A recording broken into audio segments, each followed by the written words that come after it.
Bueno, mis hermanos, estamos en la serie sobre la iglesia. Los pastores de la iglesia han tomado la decisión, hemos tomado la decisión de dar esta serie sobre los fundamentos de la iglesia, debido a que nuestra iglesia es una iglesia en crecimiento.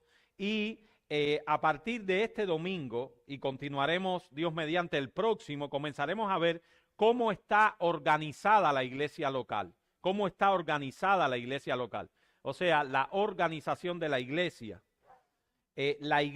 y su orden. Si nosotros vemos este texto, que no vamos a estar exponiéndolo expositivamente, Pablo le dice a Timoteo: esto te escribo, aunque tengo la esperanza de ir pronto a verte, para que si tardo sepas cómo debes conducirte en la casa de Dios, que es la iglesia del Dios viviente, columna y baluarte de la verdad. O sea, en otras palabras, estas palabras son bonitas, pero en palabras más del diario, Pablo le estaba diciendo a Timoteo algunas cosas. Primero, Timoteo, la iglesia no es tu casa.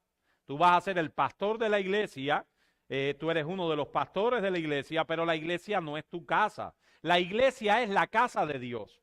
Y la iglesia debe hacer las cosas como Dios, el dueño de la casa, quiere. Así que en esta serie, en esta clase y en la próxima, veremos cuáles son los ingredientes que Dios ha establecido que deben estar presentes en la iglesia local. La primera cosa que vamos a decirle, hermanos, es que no toda agrupación de cristianos constituye una iglesia. O sea, 2 o 3 cristianos se ponen de acuerdo para alabar a Dios, eso no es una iglesia. Como tampoco todo proyecto cristiano es una iglesia, por más legítimo que sea. Debemos aprender a identificar la iglesia como está definida en las Escrituras. ¿Cómo se forma una iglesia? ¿Cuál es el pegamento básico para esta asamblea unida? En la clase anterior, el pastor Daniel introdujo nuestro tema hablándonos acerca de la estructura de la iglesia. Así que lo que haremos hoy es darle a ustedes el fundamento bíblico para esa estructura, porque nuestro único objetivo en esta serie sobre la iglesia es que seamos cada vez una iglesia que hace las cosas como Dios ha establecido en su palabra. No nos movemos por lo que opina el mundo, por nuestras opiniones, ni por lo que funcione mejor. Esa no es la manera en que nosotros nos movemos. No nos movemos según nuestros criterios, sino lo que Dios ha establecido en su palabra, porque Él es el rey de la iglesia. La iglesia, hermanos, que esto es lo primero que tenemos que tener claro, está estructurada como una congregación de discípulos. Es una congregación de discípulos de Cristo. La iglesia local está compuesta por personas que han respondido de manera individual a los requerimientos del evangelio. Esta congregación es una reunión motivada por las perspectivas, por esa respuesta de personas al evangelio. Eso es lo primero que tenemos que tener claro. La iglesia es una congregación de discípulos de Cristo. Y ahí estamos rechazando ¿qué? ¿Qué concepto? Por ejemplo, algunos de ustedes, acuérdense, es una clase, pueden hablar en sí. ¿Qué concepto estamos rechazando? Estamos rechazando ese concepto moderno de la iglesia virtual, pero también, por ejemplo, estamos rechazando el concepto presbiteriano de la iglesia. Los presbiterianos incluyen en la iglesia a los creyentes y a sus hijos. La perspectiva bautista de la iglesia nos enseña que la iglesia es una comunidad de discípulos. Es una comunidad de discípulos. Tus hijos pueden estar son parte de la iglesia solo si son creyentes bautizados. Y esto nosotros lo vemos en base a estos 2 textos. Algún hermano que lea Hechos 2:41, este texto. ¿Qué dice? José, léelo.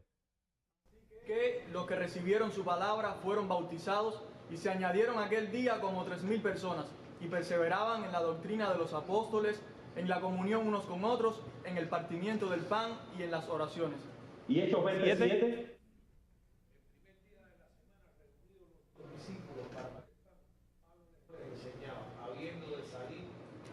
Siguiente a las 2, incluso hasta la medianoche. Estos 2 textos son textos importantes, porque son textos que nos hablan de la fundación de la iglesia. Cómo esa iglesia de Jerusalén y las iglesias primeras cristianas estaban formadas.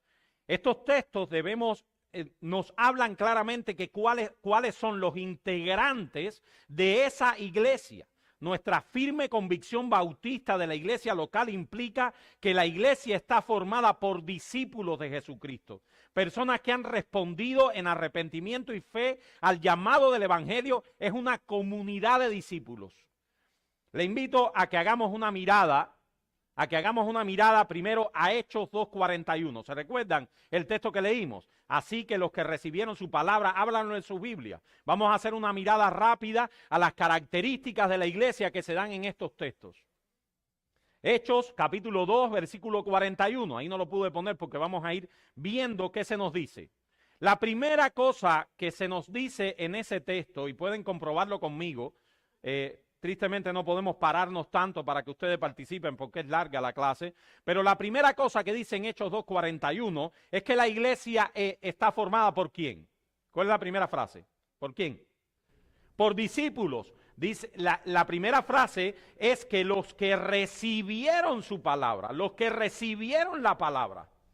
O sea, la iglesia está formada, es una comunidad de discípulos que responden al llamado del evangelio. ¿Están claros? Pedro predicó el evangelio ese día y los que recibieron la palabra fueron los que formaron parte de la iglesia. Segundo, ese texto nos enseña que la iglesia es una comunidad de discípulos. ¿Qué les pasó? Fueron bautizados. Es una comunidad de discípulos bautizados. ¿Verdad? Tercer lugar, ¿qué más es? Miren cómo lo puse. La iglesia es una comunidad de discípulos que viven una misma doctrina y se esfuerzan por perseverar en ella. Miren el texto para que vean. Los que fueron bautizados, esos que fueron bautizados, ¿qué les pasó? Dice que perseveraban en la doctrina de los apóstoles, en la comunión unos con otros, en el partimiento del pan y en las oraciones. Así que la iglesia es una comunidad de discípulos que tienen una doctrina en común que los une a vivir juntos en amor. ¿Verdad? En quinto lugar, la iglesia es una comunidad de discípulos que practican la ordenanza de la cena del Señor como símbolo de su unión a Cristo. ¿Lo ven en el texto? Claramente. Y la iglesia es una comunidad de discípulos que persevera en la oración. Eso todo se nos dice en ese texto. Ahora, en el texto de Hechos 27, ¿qué otra característica tenía la iglesia? Busquemos Hechos 27. ¿Qué característica le podemos añadir a estas otras? A ver, esa sí le voy a dejar a ver si alguien se da cuenta. ¿Qué? Muy bien, la iglesia es una comunidad de discípulos que se reúne el primer día de la semana para adorar a Dios y celebrar las ordenanzas. ¿No es verdad? ¿No lo ven en el texto? Y en último lugar, ¿qué nos dice ese texto? La iglesia es una comunidad de discípulos que se expone a la predicación de la palabra por medio de sus ministros ordenados. Pablo aprovechó a la iglesia reunida en el aposento alto y predicó, por cierto, un sermón larguísimo. Y por cierto, Pablo no es el primero que se le duerme gente en el sermón. O sea, nosotros no somos los primeros. Pablo fue primero que nosotros. O sea, a Pablo se le durmió alguien predicando. Así que no es la primera vez que pasa en el siglo XXI. Muy bien, hermanos, esas son las características de la iglesia. Esas son las características de los que conforman la iglesia. Esas características son vitales para entender la estructura de la iglesia, para entender el orden de la iglesia. Ahora, mis hermanos, esta comunidad de discípulos, ¿cómo es gobernada? El pastor Daniel dio las características. Fue como una introducción a esta clase. La iglesia, mis hermanos, es una monarquía. Esto tenemos que cambiar el chip. La iglesia es una monarquía. La iglesia no es, ¿qué cosa? La iglesia no es una democracia representativa. La iglesia no es gobernada por el voto de la mayoría. No. La iglesia es una monarquía, no es una democracia representativa, no es gobernada por el voto de la mayoría. Hermanos, esto es vital porque muchos en nuestros días quieren extrapolar el gobierno civil al gobierno de la iglesia. quieren extrapolar la forma en que los gobiernos del mundo actúan para extrapolarlo a la iglesia. Pero la iglesia no es una democracia, es una monarquía. Ajá.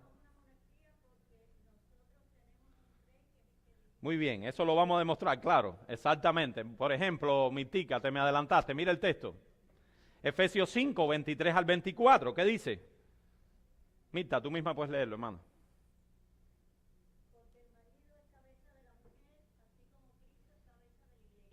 La cual es su cuerpo, y Él es su Salvador. ¿Sí? Sí.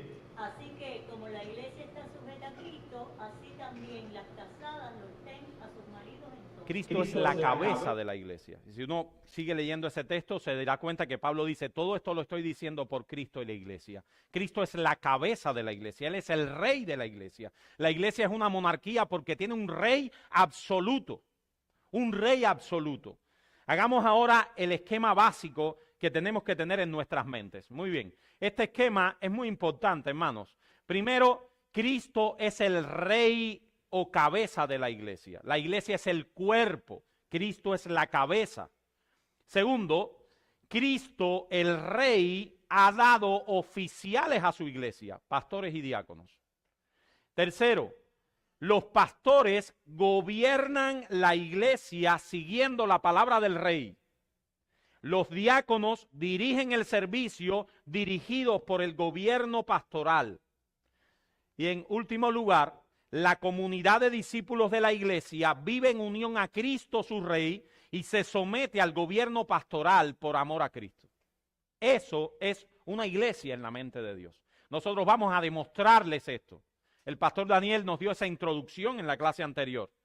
Así que nosotros creemos firmemente que la Escritura enseña estas cosas, hermanos. Y que una iglesia que no tiene estas cosas así, no es una iglesia conforme a la mente de Dios. Una iglesia donde Cristo es el rey, donde Cristo ha dado gobernadores a la iglesia, que son sus pastores, donde los pastores gobiernan la iglesia siguiendo la palabra del rey, porque Él es el rey, no nosotros, y esa comunidad de discípulos sirve al rey y obedece a los pastores que el rey ha puesto. Eso es una iglesia que funciona conforme a la mente de Dios. Así que, mis hermanos, nosotros creemos en el gobierno bíblico de ancianos. Es un gobierno que esa palabra es una palabra que describe muy bien a nuestro gobierno. Es un gobierno presbiterial. Presbiterial. A mí me gusta esa palabra. El primero que la usó acá es el pastor Joel. Pero me gusta mucho esa palabra. ¿Por qué es un gobierno presbiterial? No tuvo un error. No es presbiteriano, es presbiterial. Porque, en primer lugar, no es presbiteriano.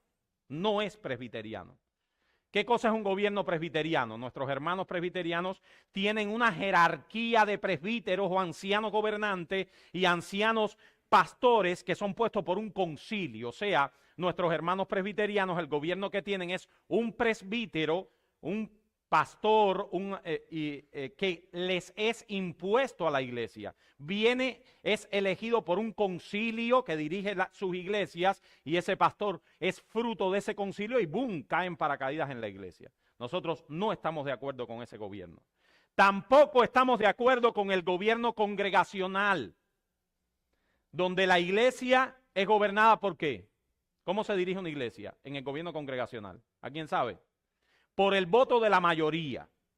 Para ellos la iglesia es una democracia que dirige ella misma su propio rumbo. O sea, los pastores vamos a tomar una decisión, reunimos la asamblea. De hecho, los que vienen de iglesias de este tipo de gobierno, las reuniones son todos los meses. La reunión, no me recuerdo cómo se llamaba esa.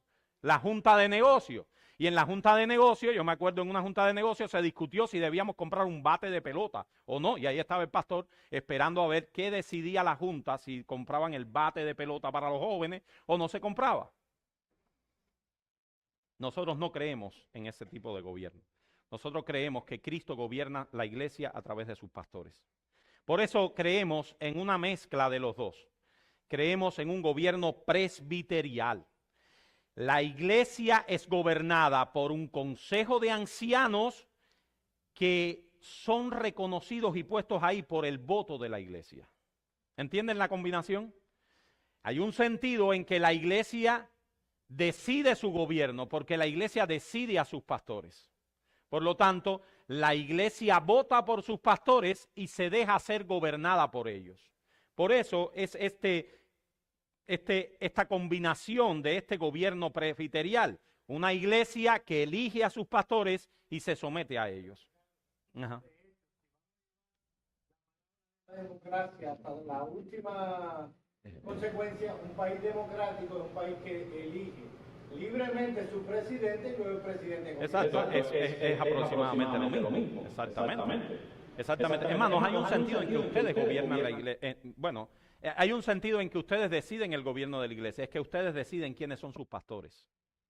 Ustedes eligen a sus pastores, votan por sus pastores, mantienen a sus pastores gobernando y ustedes se dejan ser gobernados por ellos. Por eso nuestra iglesia cada 4 años tiene una confirmación de sus pastores. Y si ustedes determinan que uno de nosotros no tiene las cualificaciones para mantenerse en este ministerio, ustedes no votan por él y nosotros dejamos esto.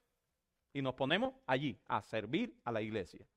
Somos simplemente ovejas elegidas por la congregación para dirigirles como pastores mientras ustedes vean en nosotros esas cualificaciones que la palabra enseña. Vamos a ver todo eso. Nuevamente, yo quiero solicitar la paciencia de algunos de ustedes. Probablemente muchos de los que vamos a enseñar aquí ya es el conocimiento de una parte de esta congregación. Sin embargo, por amor a aquellos que pudieran tener un concepto impreciso o incompleto de estos temas, nos vemos en la obligación de tratarlo, aunque para algunos pudiera ser llover sobre lo mojado. Así que, en otras palabras, vamos a ver cómo está constituido el gobierno de la iglesia. Así que veamos, hermanos, en primer lugar, quiénes reconoce la iglesia como integrantes legítimos del gobierno. La meta del Señor para la iglesia no es que ésta se dirija o gobierne así anárquicamente. Cristo es el rey o cabeza de la iglesia. Él es el gobernante absoluto de la iglesia, su rey. En Efesios capítulo 1, versículos 18 al 23, algún hermano que me ayude a leerlo. ¿Qué dice? Sobre todo principado y autoridad y poder y señorío, y sobre todo nombre que se nombra no solo en este siglo, sino también en el venidero. Y sometió todas las cosas bajo sus pies, y lo dio por cabeza sobre todas las cosas a la iglesia, la cual es su cuerpo, la plenitud de aquel que todo lo llena en todo. Muy bien, es muy importante que empecemos con el gobierno de la iglesia por describir el rey de la iglesia. Porque, hermanos, cuando veamos los gobernantes de la iglesia, los pastores no gobiernan la iglesia a sus propias expensas. Los pastores están para gobernar la iglesia ¿en nombre de quién? En nombre del rey y siguiendo la voluntad del rey. Y cuando los pastores no siguen la voluntad del rey, dejan su ministerio, dejan de ser gobernantes eficientes. Por eso es que para el gobierno de la iglesia no podemos perder de perspectiva que la iglesia tiene un rey. Tiene un rey. Los pastores solo traen a la iglesia la voluntad del rey. La tarea en última instancia del ministerio pastoral es seguir la voluntad del rey. Seguir la voluntad del rey. En Colosenses, otro texto que vamos a leerlo rápidamente, y él, hablando de Cristo, es la cabeza del cuerpo, que es la iglesia, el que es el principio, el primogénito de entre los muertos, para que en todo tenga la preeminencia. Él es el rey. Dice un comentarista que, ahí no lo puse, dice un comentarista hablando de esto, la cabeza del cuerpo humano inspira, gobierna, guía, coordina. Y eso es precisamente lo que hace Cristo por la iglesia.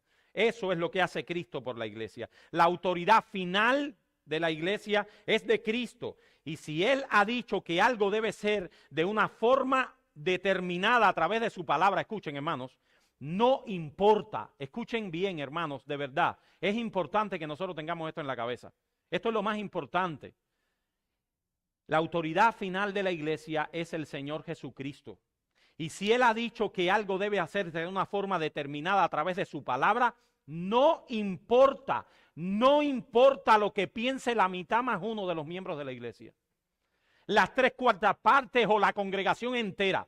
Él es el soberano y no tenemos derecho a pasar por encima de sus decretos. El poder legislativo y constituyente de la iglesia lo tiene Cristo. Y se los pongo en un ejemplo personal.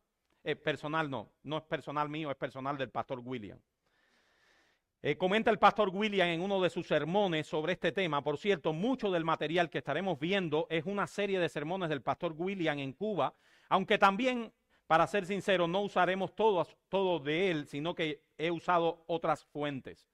Pero dice William en el sermón predicado en Cuba que él tuvo un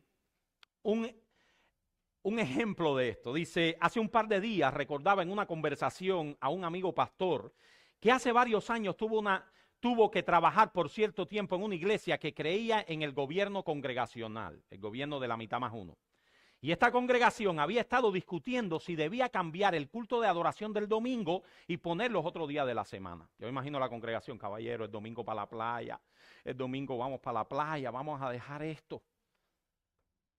Este hermano, como pastor, se opuso y presentó la evidencia bíblica sobre el asunto, mostrando que Dios mismo, a través de la resurrección del Señor Jesucristo el primer día de la semana, había establecido que el culto de adoración, según el Nuevo Testamento, debía tener lugar el primer día de la semana, es decir, el domingo.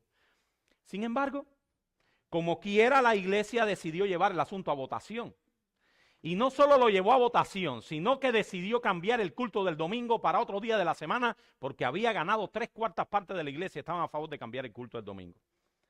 Y la reacción de este hombre, y puede provocar risa, y aún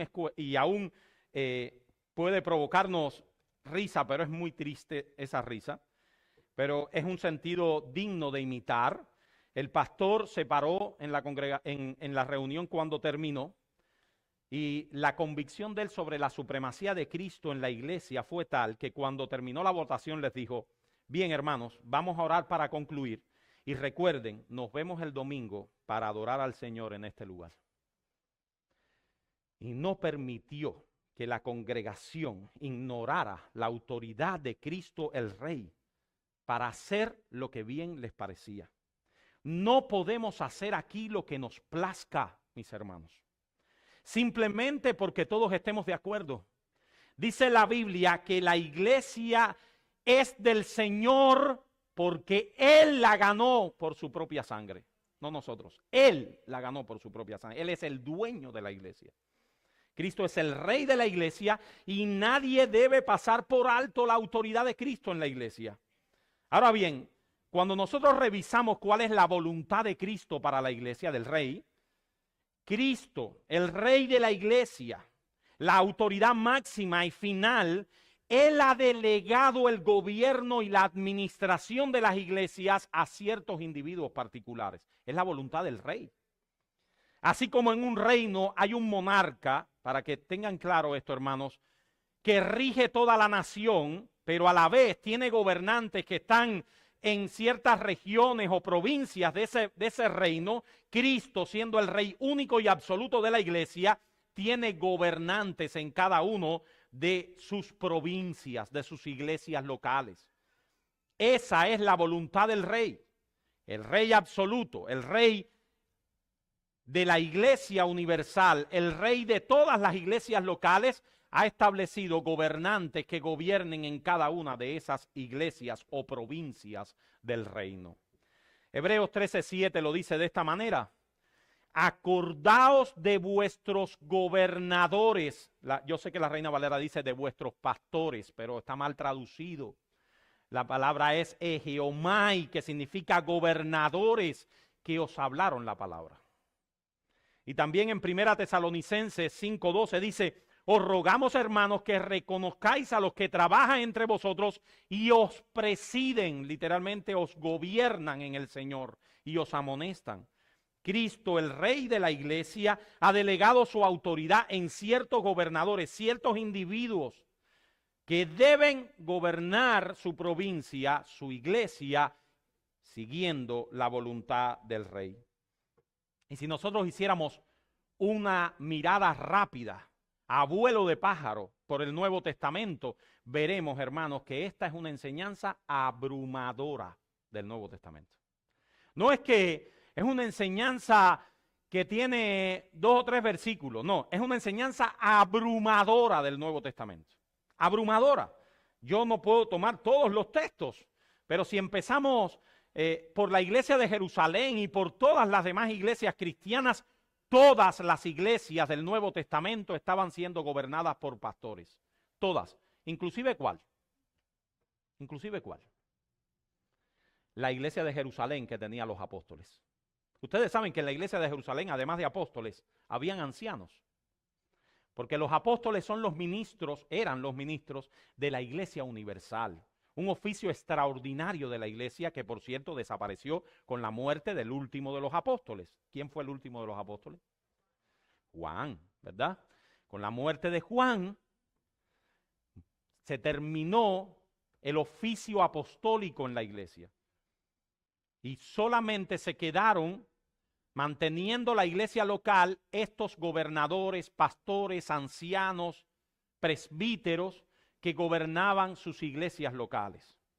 El apostolado es un oficio universal, de tal manera que si nosotros viviéramos en el tiempo de los apóstoles, el apóstol Pablo puede escribirle a una iglesia que tiene pastores. ¿Por qué? Porque eres ministro de la iglesia universal. Los apóstoles es el fundamento de la iglesia. El fundamento doctrinal de la iglesia no son los apóstoles, la palabra de los apóstoles, que es el Nuevo Testamento. Pero ese oficio terminó con la muerte del último de los apóstoles y por lo tanto los pastores tenemos jurisdicción como gobernantes en nuestra provincia, en nuestra pequeña iglesia local. Pero veamos algunos textos solamente para citar algunos. Algún hermano que me ayude a leerlos un poquito rápido. ¿Qué dice? De Listra, Iconio y Antioquía. Yo les puse ahí entre paréntesis para que supieran el contexto. Ajá. Y habiendo orado con ayuno, los encomendaron al Señor en quien habían creído. Muy bien, otro texto. Enviando pues desde Mileto a Éfeso, hizo llamar a los ancianos de la iglesia. Un texto muy bueno, pueden leerlo completo, las instrucciones que Pablo le dio a los ancianos allí. Tito, esa carta que terminamos de estudiar de manera inductiva. ¿Qué dice? Otro hermano que la ayude. Por esta causa te dejé en Creta para que corrigieses lo deficiente y establecieses ancianos en cada ciudad, así como yo te mandé. Una de las problemas que tenía la iglesia en Creta no solo era que habían judaizantes, ese era un problema, pero uno de los problemas que tenía era que no tenía pastores. Probablemente los judaizantes no hubiesen podido hacer tanto arraigo y tanto problema en las iglesias en Creta si hubiesen tenido pastores. Así que una de las cosas que Pablo le envió a hacer a Tito es buscar hombres cualificados conforme a la voluntad de Cristo y ponerlos a gobernar esas iglesias, porque una iglesia sin pastor es un problema, Hay un texto muy bonito. Para leer este texto y que podamos entender, deberíamos leer la introducción de la carta del apóstol Pedro. Pedro dice, Pedro, apóstol de Jesucristo, en el verso 1, a los expatriados de la dispersión en el Ponto, Galacia, Capadocia, Asia y Bitinia. O sea, es una carta universal, hermanos. Una carta mandada a todas las regiones de Asia, Asia Menor. Muchísimas iglesias debían recibir esa carta del apóstol Pedro. Y miren lo que Pedro dice en el capítulo 5, versículos 1 al 2. ¿Qué dice? ¿Algún hermano?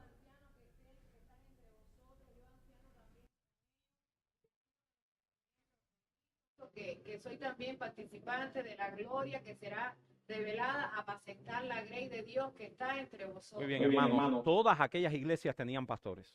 Tenían pastores que gobernaban y apacentaban la iglesia, o sea, se dedicaban al gobierno y a la alimentación del rebaño. Todas aquellas iglesias.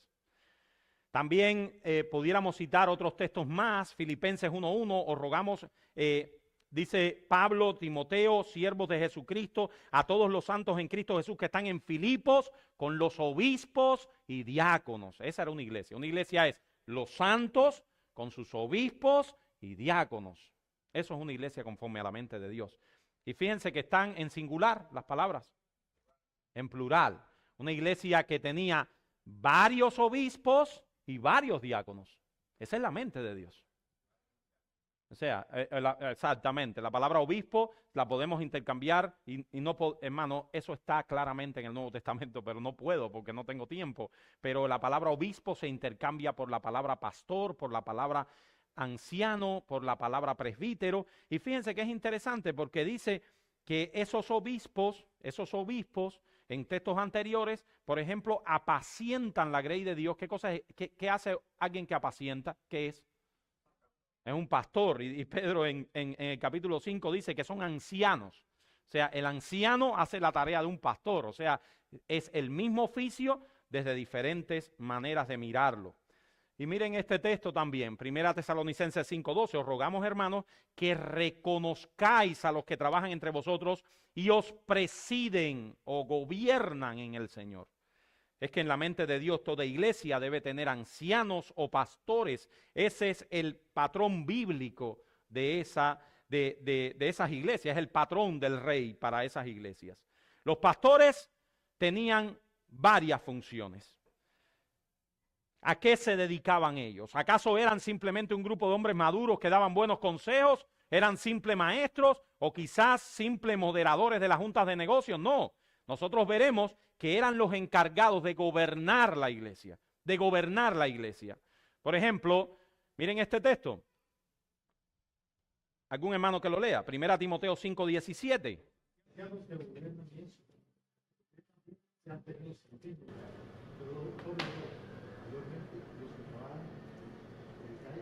Muy bien, ahí tenemos las cosas que hacen los ancianos. Por cierto, si hay ancianos que gobiernan bien, también hay ancianos que ¿qué? Que gobiernan mal. Por eso lo vamos a dejar en alguna aplicación. Y esos ancianos que gobiernan son también ancianos que predican, son ancianos que enseñan a la iglesia. Por ejemplo, en 1 Tesalonicenses 5:12 dice, os rogamos, hermanos, que reconozcáis a los que trabajan entre vosotros y os presiden, o sea, os gobiernan en el Señor. Y os amonestan. Fíjense las características de estos pastores ancianos. Ellos gobiernan, ellos amonestan, ellos traen la palabra a la congregación. Es a ellos a los que se refiere Hebreos 13:7 cuando dice, ¿qué dice Hebreos 13:7? Ese texto le parece duro a algunos. ¿Qué dice Hebreos 13:7? Literalmente gobernadores. Y sujetados a él. Sí, ahí yo le puse el griego. Geomai, porque la Reina Valera a veces no traduce el término. O sea, exactamente lo que dice ese texto es obedeced a vuestros gobernadores y sujetaos a ellos. Yo entiendo por qué la Reina Valera pone ahí pastores, y es para que el que la lea se dé cuenta que no está hablando de gobernadores civiles, está hablando de gobernadores de la iglesia. Y es interesante, hermano, ese texto, porque eso es un texto que manda a los creyentes a obedecer a sus pastores y a sujetarse debajo de ellos. Yo creo de una de las cosas que más endeble está la iglesia de hoy. Y la pregunta que hacemos a los congregacionalistas es, ¿dónde en todo el Nuevo Testamento vemos a una iglesia dirigiéndose a sí misma? La Biblia solo reconoce un cuerpo de ancianos que gobierna la iglesia. Nosotros no vemos en la Biblia, por más que se use en nuestra actualidad, no vemos en la Biblia, no lo vemos, ningún sínodo, ningún concilio, ninguna convención que gobierne la iglesia. No lo vemos.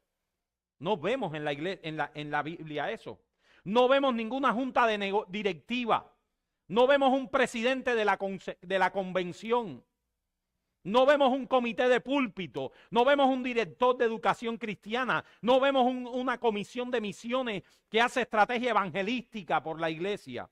Todos estos y otros muchos asuntos son parte del gobierno pastoral, y la Biblia solo reconoce un gobierno de ancianos, pastores u obispos.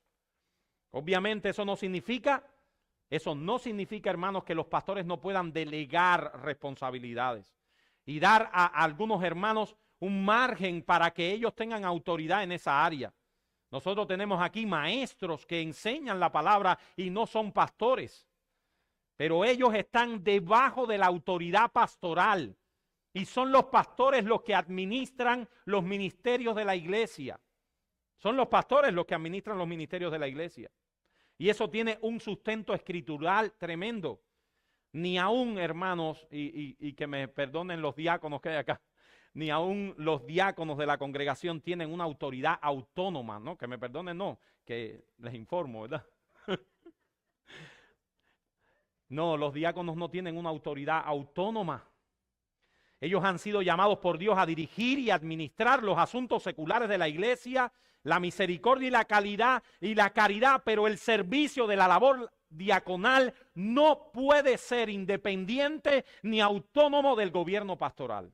Gracias a Dios en nuestra iglesia no tenemos eso.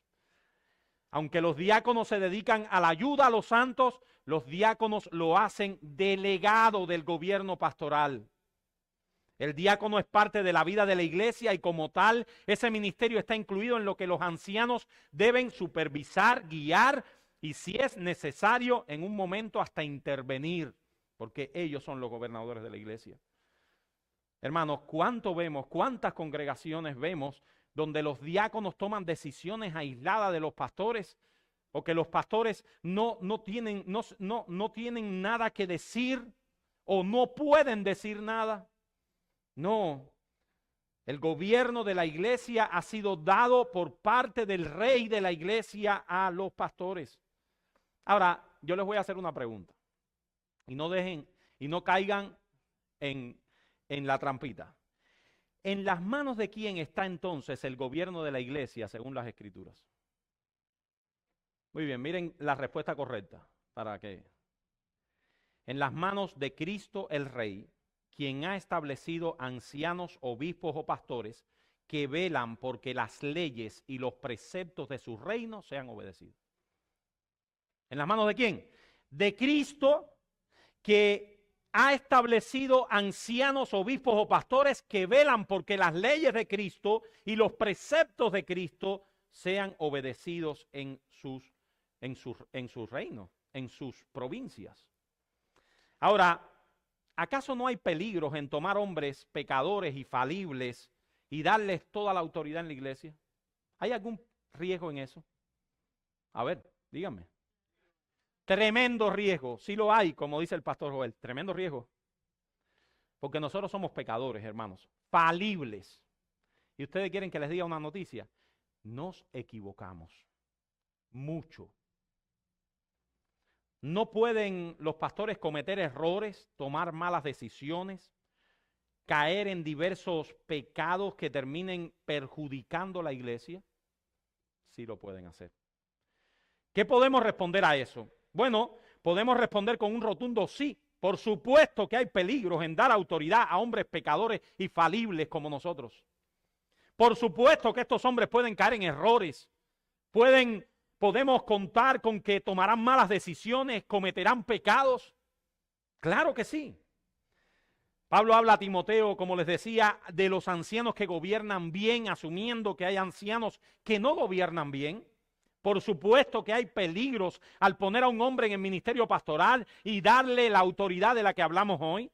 Podemos contar de seguro con sus pecados, con sus faltas, con sus errores. Pero ese peligro potencial no elimina la voluntad de Cristo. Permítame hacerle una pregunta. ¿No existe la posibilidad real de que un padre sea demasiado duro con sus hijos? Claro que sí. ¿No existe la posibilidad de que un esposo maneje con poca sabiduría a su esposa? Claro que sí. Y el presidente de una nación, obviamente. Sin embargo, Dios sigue diciendo que los hijos, las esposas y los ciudadanos de una nación necesitan autoridades. Una esposa, por el temor de que su esposo vaya a actuar con insensatez, no tiene el derecho de quedarse soltera. Una mujer dice, bueno, como yo sé que me voy a unir a un pecador y ya con mis pecados tengo suficiente, entonces me voy a quedar soltera. Porque no vaya a ser que la autoridad de él sobre mí sea demasiado potente. ¿Verdad? No podemos ser pragmáticos en esto, hermanos. Hay peligros en todo tipo de gobierno y en el gobierno de la iglesia también. Claro que sí. Sin embargo, la magistralidad de Dios para la iglesia es increíble, nos deja boquiabiertos. Dios ha establecido dos cosas para evitar un poco ese peligro.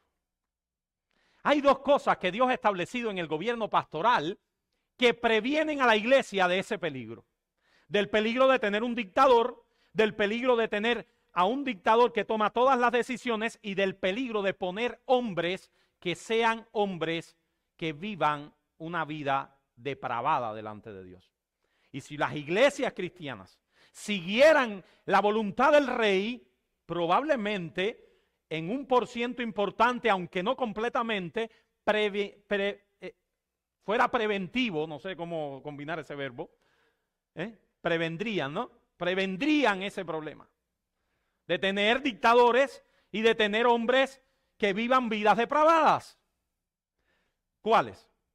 Eso nos lleva a este punto. Las circunstancias necesarias para el ejercicio del gobierno pastoral. ¿Cuáles circunstancias tiene la iglesia en las escrituras que previenen de poner a hombres ahí que no deberían estar ahí? Primero, los ancianos deben gobernar en el contexto de un examen juicioso de sus cualificaciones ministeriales. Esta iglesia ha seguido, gracias al Señor, y ojalá y perfeccionemos muchísimo más eso en la voluntad del Rey, ha seguido claramente el consejo de la Escritura. Esta iglesia se toma y se debe tomar, hermanos nuevos que están viniendo a la iglesia, generaciones posteriores, debe tomarse con mucha seriedad este asunto de las cualificaciones ministeriales. Tengan cuidado, mis hermanos, de poner a un hombre a gobernar la iglesia que no ha sido llamado y cualificado por el Señor. Por eso hay un proceso para llevar a un hombre al ministerio, y es un proceso que no podemos ser apurados, que no podemos hacer porque no tenemos pastor o porque necesitamos otro pastor. No, mis hermanos, esto es un asunto de cualificaciones y la iglesia debe orar e involucrarse en ese proceso. Y esta iglesia tiene además, ese pastor ya establecido tiene que mantener sus cualificaciones para poder mantenerse en el ministerio. Porque cuando perdemos las cualificaciones, perdemos el ministerio. Perdemos el ministerio.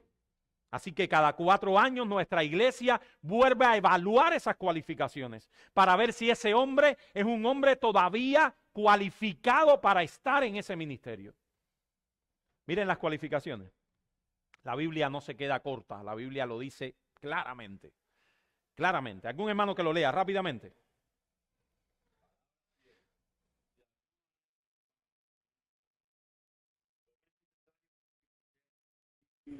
Marido de una sola mujer, sobrio, prudente, decoroso, hospedador, apto para enseñar, no dado al vino, no pendenciero, no codicioso de ganancias deshonestas, sino amable, apacible, no avaro, que gobierne bien su casa, que tenga a sus hijos en sujeción con toda honestidad, pues el que no sabe gobernar su propia casa, ¿cómo cuidará de la iglesia de Dios? No un neófito, no que sea envaneciéndose caiga en la condenación del Dios. Es necesario que tenga buen testimonio de fuera, para que no caiga en descrédito y el lazo del Dios. Muy bien, hermano. Esas son cualificaciones que le erizan los pelos a cualquiera y que si se toman en un autoexamen sincero, como deberíamos hacer los pastores constantemente y cualquier hermano de la iglesia también, deberíamos ir a Dios en oración, pidiéndole a Dios que cada vez nos haga más cerca del estándar de estas cualificaciones. Es necesario que su madurez, su carácter, su familia, su testimonio y sus dones sean evidentes antes de ser puesto en el oficio. Se lo repito, todas estas cualificaciones las pudiéramos agrupar en madurez, carácter, familia, testimonio y dones. Y estas características que son necesarias antes de entrar al oficio, también son necesarias para que pueda permanecer en el oficio. Este término necesario es irreprensible, es imprescindible, disculpen. El término necesario significa ahí imprescindible, como cuando Jesús le dijo a Nicodemo, te es necesario nacer de nuevo. De la misma manera que es necesario nacer de nuevo para entrar al reino de los cielos, es necesario para un hombre en el ministerio tener estas cualificaciones. Es imprescindible. Eso no significa, hermanos, que seamos hombres perfectos. Eso no significa que no tengamos debilidades, que no tengamos tendencias pecaminosas. Eso no significa que hay que poner a un hombre perfecto en el ministerio, porque entonces, mis hermanos, búsquense a un ángel. No existiría nadie. somos hombres débiles. Pero por eso una congregación tiene que tomarse en serio el proceso de ordenación de un pastor antes de ponerlo ahí. ¿Y para qué todo este proceso bíblico? Bueno, a fin de que cuando alguien sea puesto en el oficio, todos tengan la convicción de que ha sido puesto alguien que tiene la autoridad para gobernar la iglesia. Ahora, hay otra cosa que previene a la iglesia de tener un dictador o tener un hombre depravado. ¿Cuál es? Muy bien, mi hermana, muy bien. Qué triste que las iglesias de hoy no sigan este principio de la Biblia. Qué triste que la generalidad de las iglesias de hoy tengan ¿cuántos pastores? Un solo pastor. Eso es muy dañino para la iglesia. Muy dañino. Yo no sé de verdad, yo no soy muy ducho en la historia. Yo no sé cuándo a la iglesia evangélica se le ocurrió la idea perversa de tener un solo hombre en el ministerio enquistado, que no rinde cuentas a nadie. Porque es una idea fuera del Nuevo Testamento, por cierto. Así que la segunda cosa que previene a la iglesia es la pluralidad y paridad pastoral. La pluralidad de ancianos y la paridad de ancianos. Es imposible, hermanos, leer el Nuevo Testamento sin ver claramente que el plan de Dios para la iglesia no es que ésta sea gobernada por un solo hombre, sino una pluralidad de ancianos. El diseño de Dios comprende la idea de un gobierno que está en manos de algo que pudiéramos llamarle consejo de ancianos y no de un solo pastor. El patrón del Nuevo Testamento muestra claramente que la idea es que cada iglesia tenga varios pastores o ancianos y que estos ejerzan su gobierno y ministerio en paridad, o sea, que no haya ninguno que tenga más autoridad que el otro. Eso no significa que haya pastores que sean más visibles que otros. Nosotros no tenemos ningún problema en eso. Eso no significa que haya pastores que tengan mayor visibilidad por parte de la iglesia y del mundo. Eso no tiene ningún problema. Pero a la hora de la autoridad, ese pastor es un hombre bajo autoridad y ese pastor es un hombre que tiene una autoridad igual que sus pares. Igual que sus pares. Así que el diseño de Dios para la iglesia es, bueno, aquí les puse algunos textos, pero el diseño de Dios para la iglesia es un consejo de ancianos donde cada pastor es ¿qué del otro? A ver. Es pastor del otro y es al mismo tiempo ¿qué? Oveja del otro. Oveja del otro. Es interesante. El año pasado me tocó a mí hacerle la supervisión al pastor Joel. Este año el pastor Joel a mí. Y así los demás pastores. Los otros pastores nos vamos rotando porque cada uno es oveja del otro y cada uno es pastor del otro. Y esto lo dicen claramente las Escrituras. Llegados a Jerusalén fueron recibidos por la iglesia y los apóstoles y los ancianos. Miren cómo la iglesia de Jerusalén tenía este principio. Y constituyeron ancianos en cada iglesia en plural. Habían ancianos en cada iglesia. Ese texto es muy importante porque algunos dicen, no, ancianos en cada ciudad. Bueno, es posible que en cada ciudad haya varias iglesias. No, pero este texto dice, ancianos en cada iglesia. Hay otros textos más, hermanos, que no puedo leer por asuntos del tiempo. Ahí vemos Hechos 27, Tito 1:5, Filipenses 1:1. El Nuevo Testamento está lleno de la pluralidad pastoral. ¿Cuál es el patrón del Nuevo Testamento? Que haya varios ancianos o pastores que gobiernan en cada iglesia. ¿Significa esto que está prohibido que una congregación tenga un solo pastor? No, no significa eso. ¿Pero qué significa? A ver, si una iglesia tiene un solo pastor, ¿qué debería estar haciendo esa iglesia? Debería estar conscientemente viendo los dones que Dios ha puesto dentro de ella. No de una manera alocada, no de una manera emergency room, no, pero conscientemente buscando los dones que hay entre ellas. ¿Y qué debería estar haciendo además?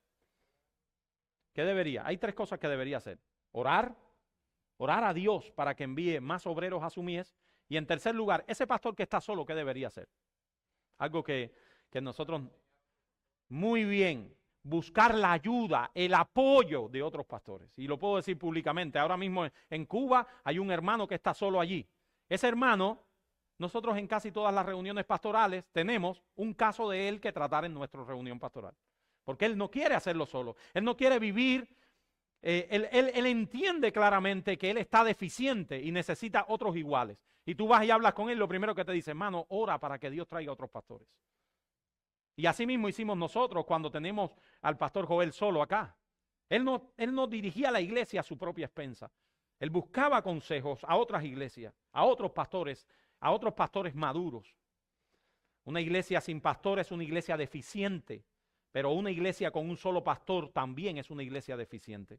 Se queda corta con respecto al modelo bíblico y por tanto no ha alcanzado el estándar concebido en el plan divino para la iglesia local.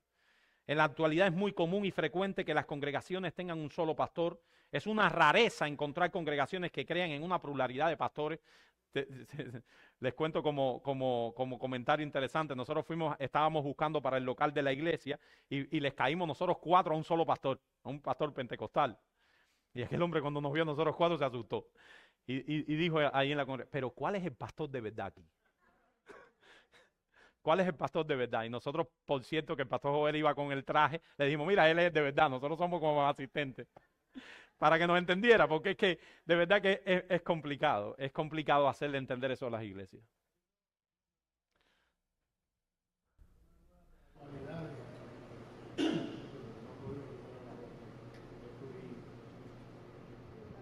Pluripastores en las iglesias. Entonces tenemos un invento totalmente humano. El senior pastor, de música, tenemos el pastor de niños, en una misma iglesia. El pastor principal, entonces los demás pastores, este es el pastor de dones, este es el pastor de música, este es el pastor, y bueno, yo digo, bueno, el pastor de música, ¿quién pastoreará? Sí, es triste los inventos humanos. Esa es la nueva modalidad, esa es la forma que encontró las iglesias, el hombre, de sustituir lo que Dios tiene establecido. Y tratar de estar acorde. Bueno, muchos pastores, tenemos uno de música, uno de niños, uno de jóvenes. Sí. Y esa es la modalidad en este país. Sí, esos son los inventos humanos. Yo quiero ahora, ya para terminar mi clase, fíjense, me quedan hasta 6 minutos, que vayan conmigo a través de, esto se ha hecho poco en la iglesia, que a través de varios libros, a ver qué nos dicen, para que ustedes saben qué interesante lo que muchos autores serios han hablado acerca de la pluralidad y la paridad pastoral, después de habérselos demostrado bíblicamente, para que veamos cuántas cosas se libra una iglesia que tiene más de un pastor. Y díganme si estos hombres no tienen mucha razón. Miren, vamos a ir a algunas frases interesantes. ¿Algún hermano que lea esa primera? Vamos. Alto y claro. ¿Alguien que me ayude? Un jefe solitario en la cúspide de una pirámide es normal y posible. Ninguno de los hombres que estamos en el ministerio pastoral somos perfectos y todos necesitamos la ayuda y la influencia correctora de colegas cercanos a nosotros.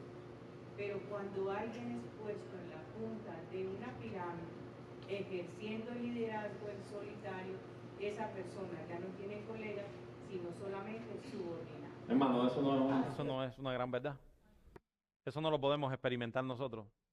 Yo se lo vuelvo a leer para que salga en el video. Ser un jefe solitario en la cúspide de una pirámide es anormal y corrupto.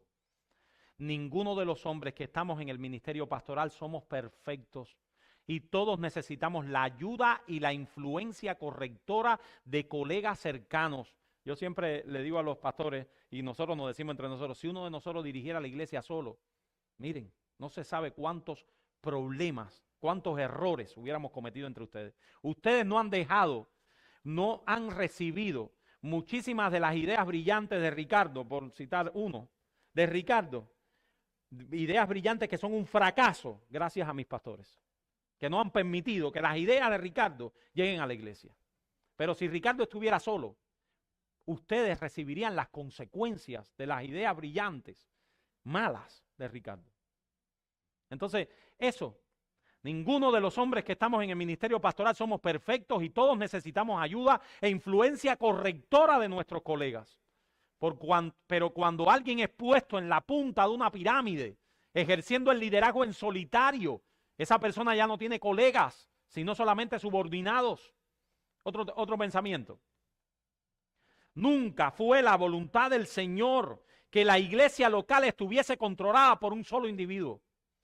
Ese concepto de un pastor en solitario que viene a ser una persona sagrada, que nunca llega a formar parte real de la congregación porque es el pastor que está como en otro nivel, es totalmente antiescritural, hermanos. Es totalmente antiescritural. Otro pensamiento. El liderazgo colectivo puede proveer al líder de la iglesia del reconocimiento críticamente necesario y del equilibrio frente a sus deficiencias. Todos tenemos nuestros puntos débiles, rarezas y deficiencias, y todos tenemos un defecto fatal particular del que somos incapaces de percibirnos por nosotros mismos y sin la asistencia externa del otro. Otro pensamiento. Yo creo que los pastores individuales de las iglesias tradicionales mejorarían su carácter y su ministerio si tuvieran pares genuinos frente a los que fueran normalmente responsables y con quienes trabajaran en conjunto. La mayoría de los líderes, y esto es una gran noticia que les doy, yo estoy 100% de acuerdo con esto que dice este hombre. La mayoría de los pastores, de los líderes, no son hombres de mucho talento. ¿Ustedes saben eso? La mayoría de los líderes. Eso que ustedes ven hoy, pudiera citar el pastor Sugel. Hermano, no busquen a Sugel aquí. La mayoría de nosotros no somos gente de mucho talento. Somos normalitos. La mayoría de los líderes no son hombres de mucho talento, ni están bien ubicados para dirigir individualmente una congregación de forma eficaz. Tienen defectos de personalidad, deficiencias que le causan a ellos mismos y a la congregación daños considerables. Sin embargo, cuando forman parte de un concilio de pastores calificados, sus fuerzas son una importante contribución a la iglesia y sus debilidades son cubiertas por la fuerza de los otros. Qué hermoso, hermano. Qué hermoso. Qué hermoso. La iglesia nunca llega a recibir las debilidades de un pastor porque la cubre la fortaleza de los demás. Y otro reconocido escritor norteamericano, rector de un seminario bautista de prestigio, expresó: los líderes humanos, incluso los cristianos, son pecadores y solamente cumplen imperfectamente la voluntad de Dios. Por eso, el grupo de ancianos funcionará como control y equilibrio mutuo y servirá de guardia contra la tendencia muy humana de hacer el papel de Dios cuando se está en autoridad sobre otras personas. Hermanos, los hombres que gobernamos una iglesia somos tan pecadores como los demás. Pensamos desequilibradamente en algunas ocasiones, somos propensos a los desatinos, nos inclinamos a ser o muy duros o muy suaves. Dios es tan sabio que ha provisto una protección hasta cierto punto en cuanto a esas cosas. Un concilio sincero de pastores que entienden sus debilidades y sus fortalezas, provee protección a la iglesia de sus deficiencias y pecados de sus ancianos. Hombres que pudieran hacer mucho bien a una congregación en el marco de la pluralidad, sería una desgracia para una congregación si estuvieran solos. Por eso la mente de Dios es que no ejerzan su liderazgo en soledad. Alexander Strauss, que escribió un excelente libro que se llama Liderazgo Bíblico de Ancianos, nos cuenta en su libro: dentro del liderazgo plural, las ideas extremas se suavizan, los juicios severos se moderan y los desequilibrios doctrinales se corrigen. Miren qué interesante.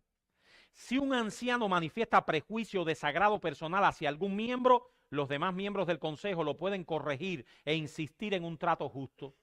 ¿Qué pasaría si hay uno de ustedes que no me cae bien a mí? Mis hermanos pastores me dicen: aguántate, espérate, mira las cosas con objetividad. Mira las cosas con objetividad. En un consejo de ancianos, esos prejuicios personales que van ligados a quienes somos nosotros, pecadores redimidos por gracia, pero pecadores, se suavizan. Si uno de los ancianos tiene una disposición violenta hacia un ofensor, ese ofensor tiene otros hombres en autoridad a quienes apelar. Hermanos, que Dios haya puesto a ciertos hombres en autoridad no quiere decir que no reconozca las debilidades potenciales en ellos. Dios sabe mejor que nadie de lo que es capaz cualquier pastor en su humanidad debilitada, pero Él en su misericordia restringe y controla considerablemente el daño que pueda causar, colocándolo en un consejo de ancianos. He aquí entonces, hermanos, la naturaleza del gobierno de la iglesia, lo que nosotros hemos querido traerles en esta clase. El gobierno está compuesto exclusivamente por los pastores, que son no más que gobernadores en nombre del Rey soberano, y deben gobernar en el contexto de un examen juicioso de sus cualificaciones y también de una pluralidad y paridad de ancianos. Que el Señor bendiga su palabra, hermanos, y que estas cosas nos pongan a nosotros en perspectiva de por qué nuestra iglesia es así y de por qué, si es la voluntad de Dios, seguiremos viendo la iglesia de esta manera. Vamos a orar y con esto terminamos. Padre, nosotros te damos gracias por poder ver estos asuntos del gobierno de la iglesia, de la estructura de la iglesia, por poder nosotros ahora ver en tu palabra claramente cómo tú, el Rey de la iglesia, el Rey soberano, has dispuesto que las cosas se hagan en cada una de tus iglesias. Padre, ayúdanos a ser una iglesia fiel. Ayúdanos a mantenernos siendo una iglesia fiel a tu palabra. Bendice a nuestros pastores, Señor. Ten misericordia de ellos, son hombres débiles. Bendíceles, Señor, que cada uno de nosotros pueda ser un hombre cualificado y que pueda estar en medio de un consejo como un consejo de ancianos pares y plurales. Gracias por esa bendición que nos has dado. Ayúdanos a conservarla y ayúdanos a hacer crecer esas cosas que nos has dado. En el nombre y por los méritos de Jesucristo. Amén.